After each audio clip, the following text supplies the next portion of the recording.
Hello दोस्तों, resources and development part 3 का ये वीडियो examfear.com की तरफ से। अब एग्जाम से कोई डर नहीं। अब हम बात करेंगे रिसोर्स प्लानिंग की। तो इससे पहले कि हम ये जानें कि रिसोर्स प्लानिंग क्या होता है, सबसे पहला क्वेश्चन दिमाग में ये आता है कि भाई रिसोर्स प्लानिंग की ज़रूरत ही क्या है, रिसोर्सेज को प्लान करने की क्या ज़रूरत है। Several problems arise due to random use of resources, क्योंकि अगर हम रिसोर्सेज को प्लान नहीं करेंगे तो क्या होगा, लोग जो है रैंडमली इनको यूज करेंगे। रैंडम यूज मतलब लोग इनको बर्बाद करेंगे, जहां जरूरत नहीं है वहां भी इनका यूज करेंगे, इनको एक्चुअली बर्बाद करेंगे। और रिसोर्सेज को अच्छी तरह से यूज ना करने से क्या होगा वो देखते हैं। जैसे कि रिसोर्स डिप्लीशन होगा, क्योंकि जो रिसोर्सेज हैं हमारे पास वो सभी लिमिटेड हैं, चाहे वो रिन्यूएबल रिसोर्स हो या नॉन रिन्यूएबल रिसोर्स हो, राइट। मतलब वो रिसोर्सेज का जो स्टॉक है वो तो लिमिटेड है ना। मतलब अब सोलर एनर्जी है, अगर हम बर्बाद किए जाएं तो लास्ट में जाके क्या होगा, तो लास्ट में जाके हमारे पास कुछ बचेगा ही नहीं, राइट। तो इसीलिए ठीक उसी तरह जो नॉन रिन्यूएबल रिसोर्स है उनके तो वैसे भी हम जल्दी से उनको नेचर में भी रिप्लेस नहीं कर सकते हैं। कोल हो गया, पेट्रोलियम होगा, तो इसीलिए रिसोर्स जो है वो डिप्लीट कर जाएगा, रिसोर्स खत्म हो जाएंगे। तो जो आने वाली जनरेशन्स हैं, जैसे अभी आज का हमारा जनरेशन, इसके बाद हमारे बच्चे, उनके बच्चे, तो जो आगे की जो जनरेशन आ रही है उन्हें भी तो रिसोर्सेज की ज़रूरत होगी, तो उनको रिसोर्सेज कहाँ से मिलेंगे। तो सबसे पहला प्रॉब्लम है कि रिसोर्स डिप्लीशन हो जाएगा। दूसरा प्रॉब्लम है रिच एंड पुअर डिवीजन। अब होता यह है कि जो रिसोर्सेज हैं, जैसा कि मैंने बताया, मतलब किसी भी लोकेशन में, मैंने इंडिया का एग्जाम्पल लिया था, बट किसी भी जगह पे कहीं पे कुछ रिसोर्स मिलता है तो कहीं पे कुछ रिसोर्स मिलता है। लेकिन अगर वो रिसोर्स इक्वली डिस्ट्रीब्यूट ना हो, अगर उसका डिस्ट्रीब्यूशन अनइक्वल हो, मतलब कि कुछ लोगों के पास बहुत रिसोर्सेज हैं और कुछ लोगों के पास रिसोर्सेज है ही नहीं, तो उससे क्या हो जाएगा, जो सोसाइटी है वो रिच और पुअर में बंट जाएंगे। क्योंकि जिनके पास रिसोर्सेज है उनके पास पावर है, जिनके पास नहीं है उनको क्या करना पड़ेगा, उनको पैसे दे के वो रिसोर्स खरीदना पड़ेगा, राइट। तो एक तरह से जिनके पास है वो रिच बन जाएंगे, जिनके पास नहीं है वो पुअर बन जाएंगे। और ये जो डिवीजन है, इस डिवीजन से आई थिंक हम सभी को पता है कि सोसाइटी में कितनी सारी प्रॉब्लम्स हैं, राइट। जैसे ही ये भेदभाव शुरू हो जाता है कि कुछ लोग अमीर हैं, कुछ लोग गरीब हैं, तो इससे बहुत तरह की अलग अलग प्रॉब्लम्स अराइज होने लगती हैं। इसके अलावा ग्लोबल वार्मिंग, अब जैसे रिसोर्सेज को अगर ढंग से यूज़ नहीं करेंगे तो एनवायरनमेंट में भी बहुत गलत असर होते हैं। ग्लोबल वार्मिंग, इस वर्ड का मतलब ही होता है, ग्लोबल मतलब थ्रू आउट द ग्लोब जो हो रहा है, वार्मिंग मतलब गर्म होना।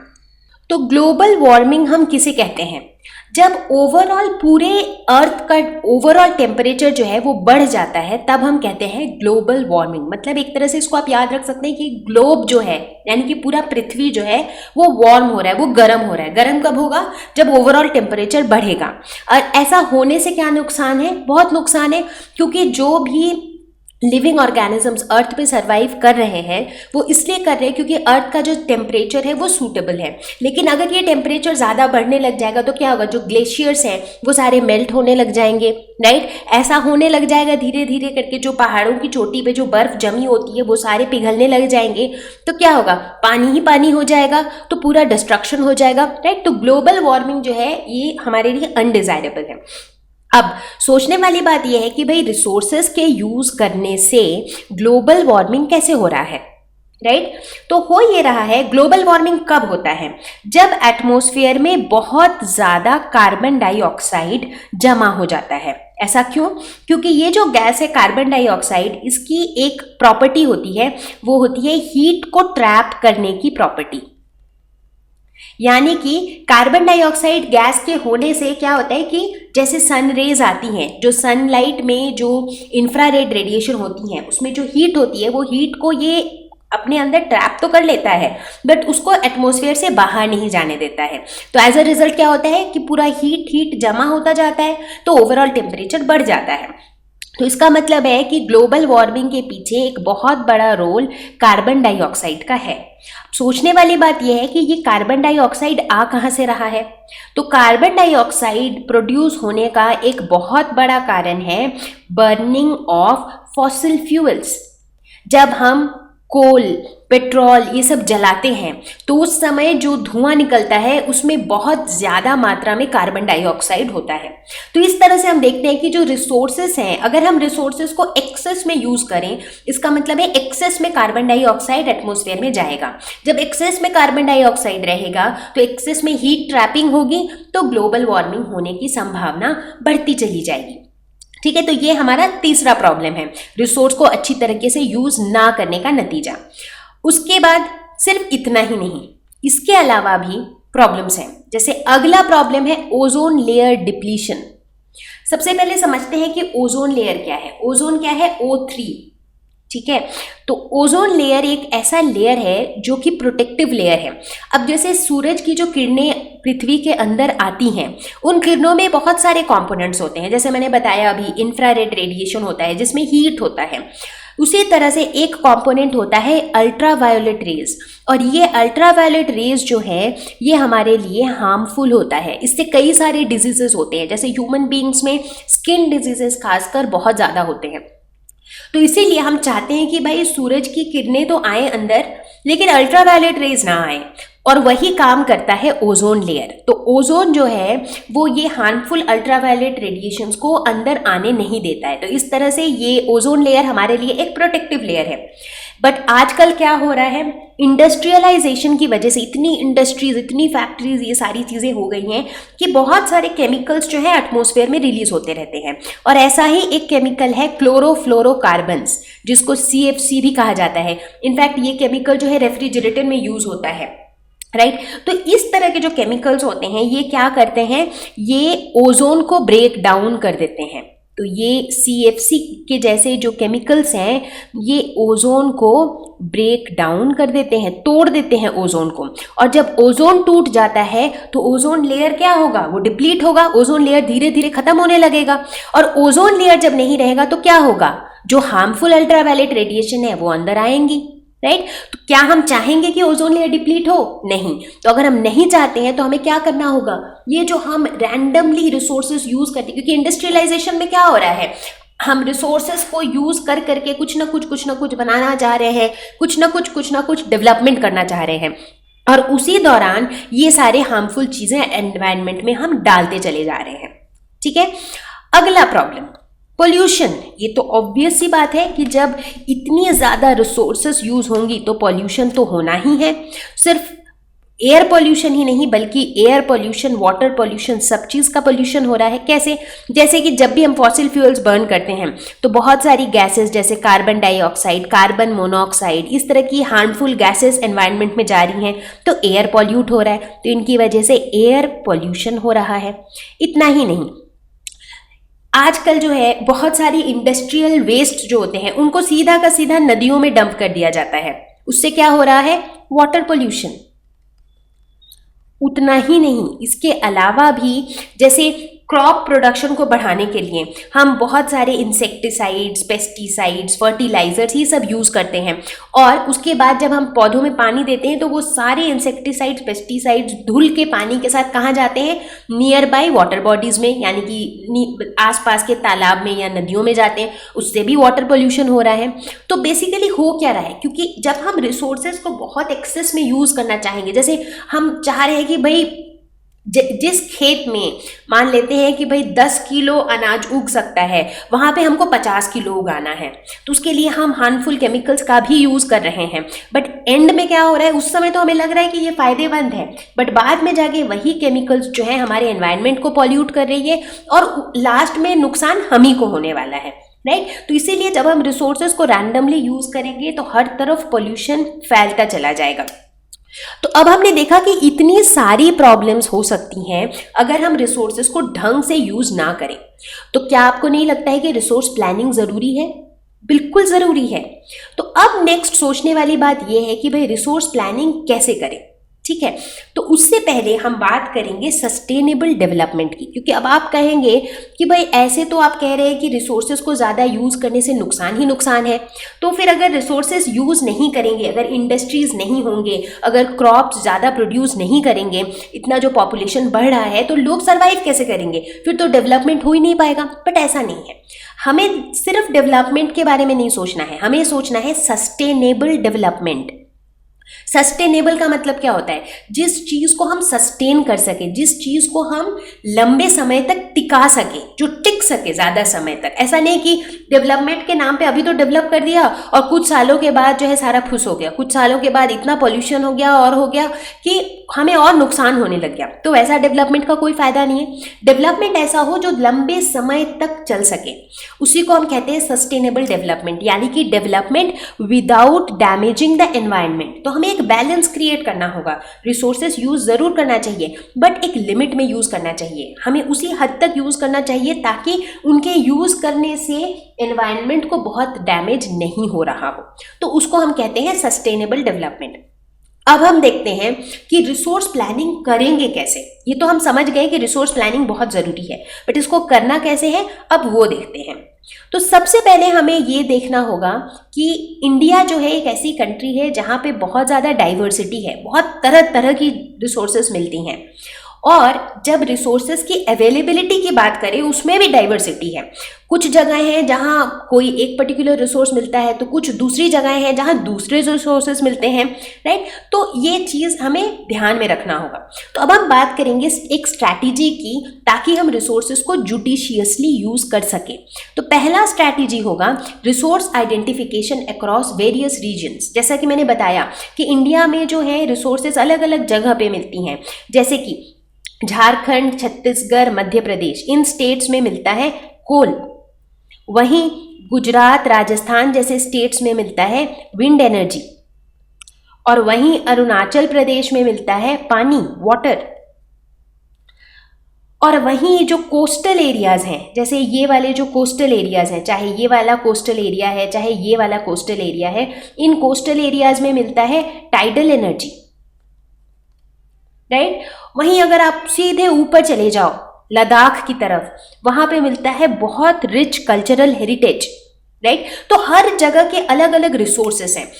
तो सबसे पहले हमें रिसोर्स आइडेंटिफाई करना होगा कि भाई कौन से रीजन में कौन सा रिसोर्स मिलता है, और इससे हमें फ़ायदा क्या होगा, ताकि हम उस रीजन को उस रिसोर्स के यूटिलाइजेशन के हिसाब से उसको डेवलप कर सके। अब जैसे मान लेते हैं, अगर हम बात करते हैं राजस्थान और गुजरात की, वहाँ पे विंड तो बहुत है, सोलर एनर्जी भी बहुत है, लेकिन वहाँ पे कोल नहीं है, राइट। तो हमें हर एक रीजन का स्ट्रेंथ पता होना चाहिए कि भाई वहाँ पे रिसोर्स कौन सा मिलता है, और वीकनेस भी पता होना चाहिए कि भाई वहाँ पे कौन सी चीज़ नहीं मिलती है। जैसे राजस्थान या गुजरात में वेजिटेशन बहुत ज़्यादा नहीं होता है, लेकिन वही पंजाब और हरियाणा में बहुत ज़्यादा एग्रीकल्चर, बहुत ज़्यादा क्रॉप प्रोडक्शन बहुत ज़्यादा होता है, राइट। तो ये चीज़ें जब पता होती है, उससे क्या होता है कि हम उस हिसाब से प्लान कर सकते हैं हर एक रीजन के लिए, क्योंकि हर एक रीजन में अलग है। जहाँ विंड एनर्जी है वहाँ पे हमें इस तरह से प्लान करना है कि वहाँ विंड मिल्स लगा सके, विंड एनर्जी से इलेक्ट्रिसिटी बना सके, लेकिन वहीं जहाँ कोल मिलता है वहाँ पे हमें कोल माइनिंग की तैयारी करनी है। तो पहला स्टेप है रिसोर्स आइडेंटिफिकेशन, कि कौन से रीजन में कौन सा रिसोर्स मिलता है। दूसरा स्टेप है planning structure to implement resource development plans. अब एक बार पता चल गया कि कहाँ पे क्या मिलता है, उसके बाद उस रीजन के हिसाब से, उस रीजन के रिसोर्स अवेलेबिलिटी के हिसाब से हमें एक डेवलपमेंट प्लान बनाना होगा कि वहाँ पे हम क्या क्या चीज़ें कर सकते हैं।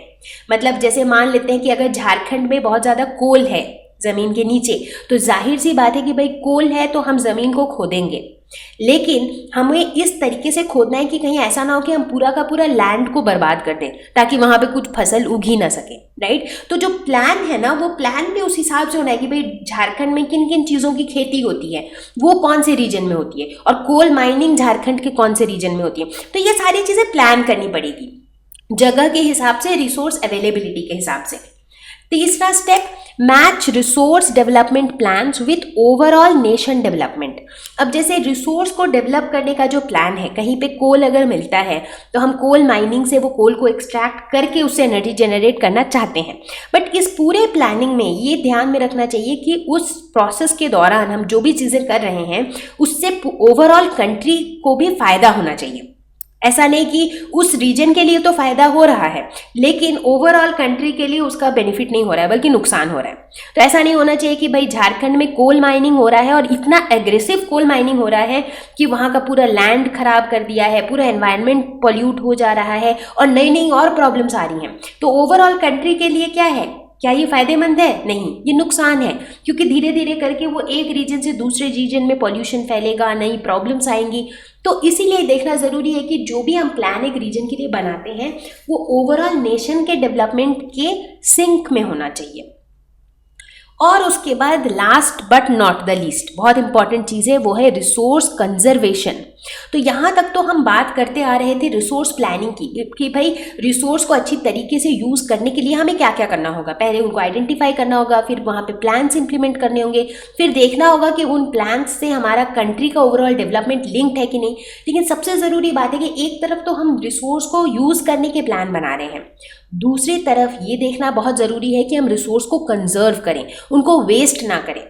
क्योंकि अगर एक तरफ हम प्लानिंग करते चले जाएंगे और दूसरी तरफ हम रिसोर्स को बर्बाद करते चले जाएंगे तो क्या फ़ायदा होगा? कुछ फ़ायदा नहीं होगा। तो इसीलिए रिसोर्सेज को बिल्कुल उतना ही यूज़ करना चाहिए जितना उसकी ज़रूरत है, ताकि हम उसको बचा के रख सकें। कंजर्वेशन मतलब उसको बचा के रखना, ताकि जो आने वाली जनरेशन्स हैं वो भी उनका यूज़ कर सके। तो कंजर्वेशन जो है डेवलपमेंट के लिए मस्ट है।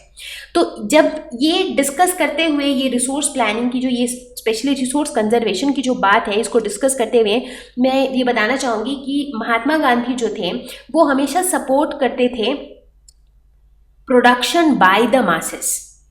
तो गांधी जी जो थे ये एक बहुत ही अच्छा स्टेटमेंट है। तो आई थिंक ये इससे आपको बहुत अच्छी एक बात समझ में आएगी। वो गांधी जी जो है वो हमेशा क्या सपोर्ट करते थे? Production by masses. और ये हमेशा अपोज करते थे मास प्रोडक्शन। ये शायद आपने अपने टेक्स्ट बुक में भी पढ़ा होगा, लेकिन क्या आपको इस चीज़ का मतलब समझ में आया? गांधी जी जो है वो जब बहुत सारे लोग मिल के कुछ बनाते हैं उसको कहते हैं प्रोडक्शन बाय मासेस, उस चीज़ को सपोर्ट करते थे। और जब बहुत साथ में एकदम झुंड में कोई सामान बनता है उसको कहते हैं मास प्रोडक्शन, उसको अपोज करते थे। इसका क्या फ़र्क हुआ, इसका क्या मतलब हुआ?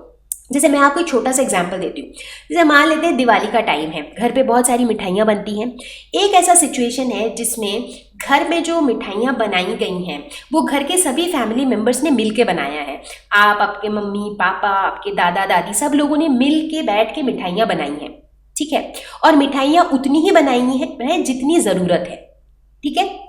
तो इस केस में क्या होता है कि सब लोगों को जो है उस मिठाई का इंपॉर्टेंस होता है, क्योंकि उसमें सबकी मेहनत होती है, सबने मेहनत किया है, राइट। तो उस मिठाई की वैल्यू होती है, तो लोग उस मिठाई को बर्बाद नहीं करना चाहते हैं। ऊपर से बहुत ज़्यादा अमाउंट में भी नहीं बना है, उतना ही बनाया गया है जितना चाहिए, राइट।